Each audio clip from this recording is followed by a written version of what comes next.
What's up, everybody? It's Tyler here, and we're in mid-August. The summer is almost over, but not just yet. I've got a Texas girl on with me, and she's got a new song out called Typical Texas Girl. Savannah Rae is here to join me for another interview. Savannah, it's great to have you on here. How are you doing? I'm doing good. Thank you so much for having me. Of course, it's great to have you on here. Now, you've got your new single out, which is great. It came out in late July. Now, let's talk a little bit about it. So, you got the music video out already. It just came out the other day. And you just had a really cool opportunity to write it with Pam Tillis. So, just talk to me about the song and what it was like to be able to have the opportunity to write with her. Sure. Yeah. Pam is one of my mentors, and she is just the best. I mean, she's a country music legend, and I'm just very, very blessed and grateful to be able to work with someone like her. I'm constantly learning. She always has some wisdom to share. I mean, she's been doing it long enough, it's crazy. And so we just got together, and I had this song idea called Typical Texas Girl. And I kind of wanted to write something, about stereotypes that Texas girls may face. We got the big hair, we got like the glitz, we got the glam, we got like the rhinestones, almost kind of like the Dolly Parton sort of look going on. But, I wanted to bring light to some of those stereotypes and say, hey, we're not just the big hair. We're not just, all the things that we wear. We have brains, we're smart, we're hardworking, we're wise, we're resilient. And I kind of wanted to poke fun at that, in a fun little sarcastic way. If you listen to the song, it's pretty sarcastic, but I think it's cool and I think it's fun, but it also has that deeper meaning of, hey, don't ever judge a book by its cover. Like, I know we say bigger the hair, closer to God. I know we say that, but there's a little bit more underneath the surface. So it was such an honor to work with her on that. I wrote it also with my friend Jesse Isley, with Britton Cameron, who writes a lot with John Party and Dylan Carmichael. He's amazing. And of course, having Pam on board just kind of sealed the deal. And she added so much to the song that it wouldn't be Typical Texas Girl without it. Oh, that's for sure. Now, you got the music video out now. Talk about the process behind the video and some of your favorite moments from it. Sure. So we shot that in Round Top, Texas, which was so beautiful, so beautiful. We shot it at one of my friend Jesse's farm, an awesome farm called Nova Ranch, and they just have everything there. And we just kind of wanted to give like a typical Texas girl day. What does a typical Texas girl do in a day? And it shows me working on the farm, doing a whole lot of stuff. And I would say that I don't know if this is my favorite part, but it is an interesting part. There was about a 250-pound plow wheel that had dirt all over it that my director was like, hey, why don't you roll it, get the dirt flying off? It'll look really cool. And I said, okay. So I'm rolling it, but I'm a small girl. I'm like 5'2", 110 pounds. And so let's just say the momentum was not on my side. It fell on my hand, crushed my hand. Oh, I fractured some of my finger. I still can't move it very well. It's still kind of frozen. And this was months ago. Right. Oh. And so my dad comes up to try and get this plow wheel off with me. He ruptures his bicep. We're a disaster. He has to get surgery. Like I said, I still can't move my finger. It was an interesting experience. And you can see in the video where I go from moving this plow wheel to I have my hand wrapped in this gauze, just try to protect it because it was all bleeding everywhere. It was an interesting moment, but injuries, we made something cool though. I think the injuries were worth it. My dad may not agree, but my injury was worth it. Ruptured bicep doesn't sound very fun. No, he had to get surgery for it, and it's been a long recovery process. So it was an interesting video, but we got through it. Sure seems like it. Now, you've been in Tennessee for a little while now. You're from Texas, so can you talk a little bit about the process just coming from Texas to Tennessee and what it's been like just settling into a new state and new home? Yeah, I mean, I'm from Texas. I've lived in Texas all my life, but I've actually lived in about 15 other states. Just for my dad's job, we were always moving all over the place. So I was always a new girl, always, figuring out a new state. And so I'm pretty used to just moving around, which is good. It's just, I was always coming to Nashville so much for work and recording and writing and stuff. That's a 14-hour drive from San Antonio. So it's a long one, and having to do that every month, it got to be a lot. So my family was just like, okay, well, let's move somewhere. to get you closer. And so moving to Tennessee, and I really, really like it so far. It's beautiful here. It actually reminds me a lot of Texas. It's just a lot greener, and y'all get a lot more rain in Tennessee. But it's really, really nice. I like it. That's great. So you're from George Strait country. I thought we talk a little bit about some of your biggest influences in country music. Yes, I used to live right down the street from George Strait, and if we're talking about biggest influences, it would be George Strait. I mean, it's something in the water there, it's in our blood. We just come out the womb listening to George Strait, and that's what it is in Texas. So number one just influence would be George Strait. I love Miranda Lambert. I'm actually blessed enough to be a ambassador for her clothing company, Idlewind. If you see on my Instagram, it's just Idlewind, which is just so cool because I loved those clothes before, just anything about Miranda or just anything about like that whole musical connection. I loved it. And so to be able to be a brand ambassador for someone who I look up to and, clothes, amazing. So blessed to be able to do that. I think that Miranda is such a cool, authentic artist. She's never not herself. And I just love her music. She's edgy country, and that's what I want to do and what I hope to achieve in my sound and stuff. And, I look up to her so much, just as an artist, but also, as just a woman in music. So I think she's great. And I'd say Co Wetzel is probably my last influence. He is unapologetically himself. He makes no apologies, and I like that. So, and I love his music too. He's really bridging that gap between country and rock, and those are my two biggest influences as far as genres go. And so he bridges that gap because you don't really know what box to put him in. He can't really be put in a box, and I love that. So I'm like, I want to be a female version of Co Wetzel. So we're getting there, though. We're getting there. That's something great to shoot for. Yeah, I love Co. So those are probably my number 3 biggest influences. Now, leading off of that question, do you have your top 3 favorite songs from each of those artists? Yes. My top favorite song of all time is Run by George Strait, which is pretty funny because I'm an edgy country girl. I love my rock, and I love like upbeat stuff. I love something with an edge and something that's just, high tempo. And so Run by George Strait is so random, but that is it actually is my favorite song of all time. I love it. They absolutely killed it. The slide gets me every time. And so I would think that Miranda's would probably be, I think I like Little Red Wagon the best. I perform that at every single one of my shows. It's so different. It's such a different song that you don't really know what's going on, but it's so fun. And live shows are my bread and butter. I love, love, love, love live shows. I love performing. And so that song is always just so much fun to perform. And Co Wetzel, oh man, this one's a hard one. It's between Something to Talk About and Country and Western. I would think I'd have to probably go with Country and Western. Okay. So that one really takes the cake for me. Those are great songs, all 3 of them. Yeah. Little Red Wagon. They're phenomenal. Yeah. I love Little Red Wagon. I also do Fastest Girl in Town, which I absolutely love that song too. So, I mean, I love all of her songs, if we're being completely honest here. It's just those 2 are the ones that I actually play at my shows, and they're just a blast. Yeah, they're a lot of fun to play, a lot of fun to listen to. Miranda, right. She's so good. She's so good. It kills me how good she is. So yeah, I definitely have her as an influence. That's someone that I want to be like. I aspire to be like, just her music and just being who she is. She's never wavered from that, and I love that. Now, I know you're a big fan of her, obviously. Have you listened to the Marfa tapes? I have listened to the Marfa tapes. How do you like it? Oh, I love them. It's cool to see country music kind of taking this turn of going back to the raw, a lot of that really organic sounds and stuff. And there was just no editing, no whatever, on it. It was just, here it is. These are the Marfa tapes.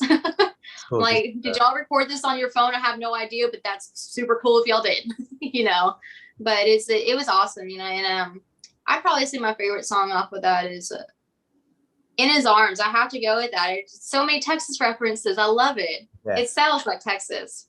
I mean, every song on that album is so good, and it's so different too. I love it. It is. Yeah, especially because there's 3 of them, on it. It's not just Miranda. You have John singing a couple different things. It's crazy on there. I love it. I love just hearing that raw organic sound from them. Yeah, and so I think it's so cool how every single song is just in a row. Yeah. Right? Like you said, there's no editing on it. No, Like, you can hear like him talking in the background and everything. It's so cool. I know, it's so cool. Now, I'm sure Cole Wetzel, George, and Miranda are probably 3 collaborations that you'd love to have. But do you have a few other artists that you'd love to collaborate with for a song?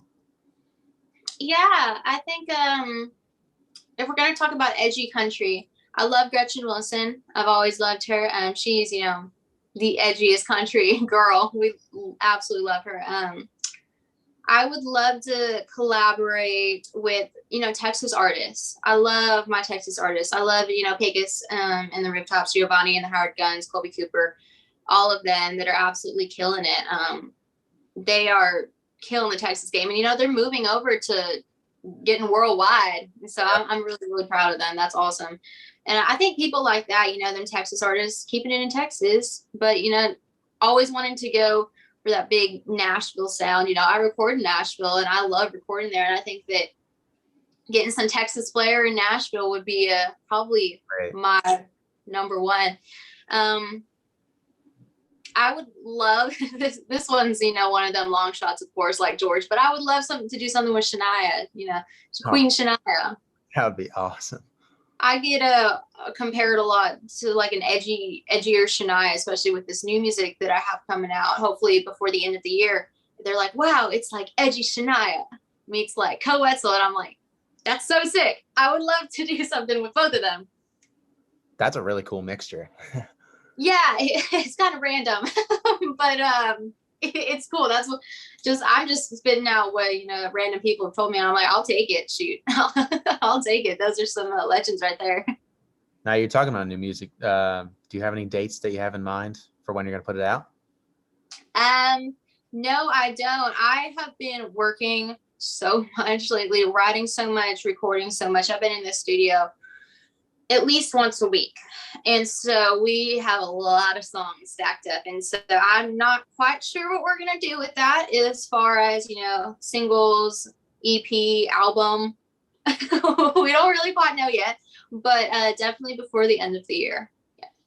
Well, that's awesome. Everybody out there watching this, make sure you stay tuned. Savannah's got new music coming. Yeah. I'm really, really proud of it. It's definitely captures that sound that I'm going towards, and it's really cool. I'm really excited about it. Now, take us back a little bit in time. We're talking about your influences. Now, talk to everybody a little bit about some moments in your life where you just knew that you wanted to be a country music singer. Yeah. So I would say that I attribute my love of music to my parents.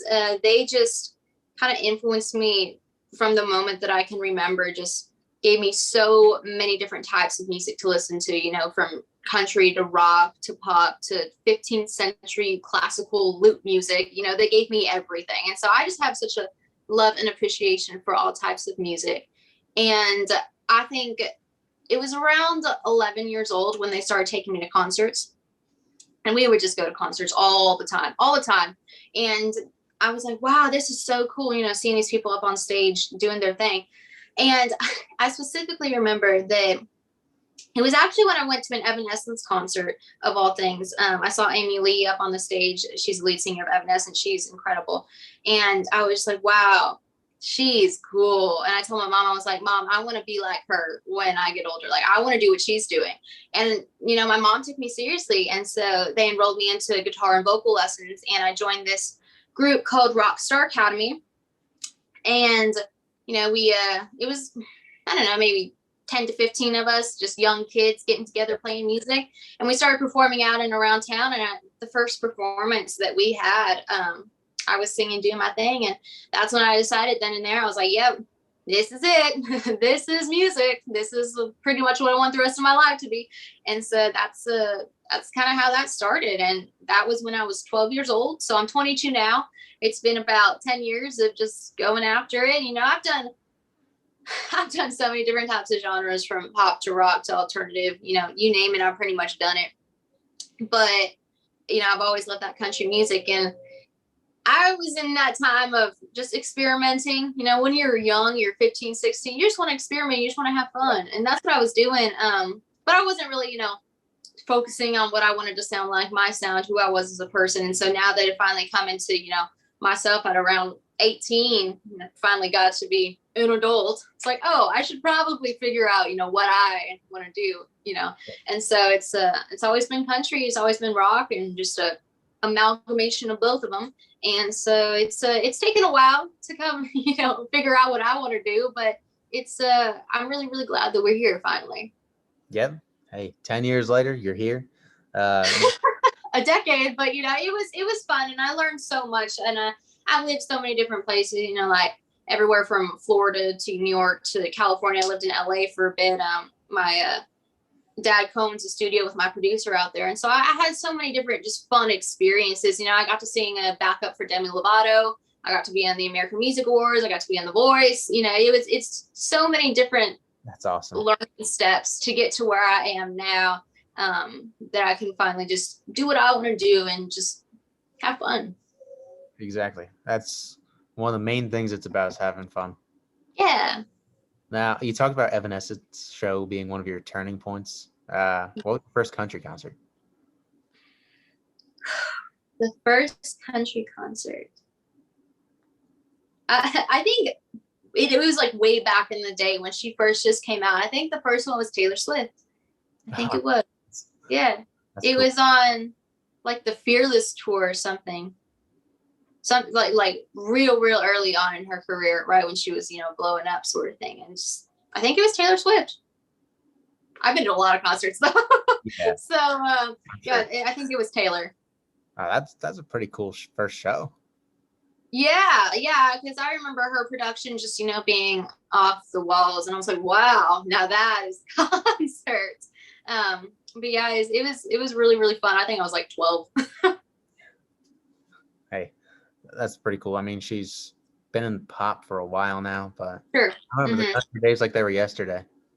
Oh, the country days. Well, that's what I grew up on, you know, Taylor Swift country. And I was like, oh, she's really cool, you know, because she was kind of close to my age. I mean, give or take a few years, because I was obviously very, very young. But, you know, I was like, oh, wow, that's really, really cool. She's, you know, a country singer.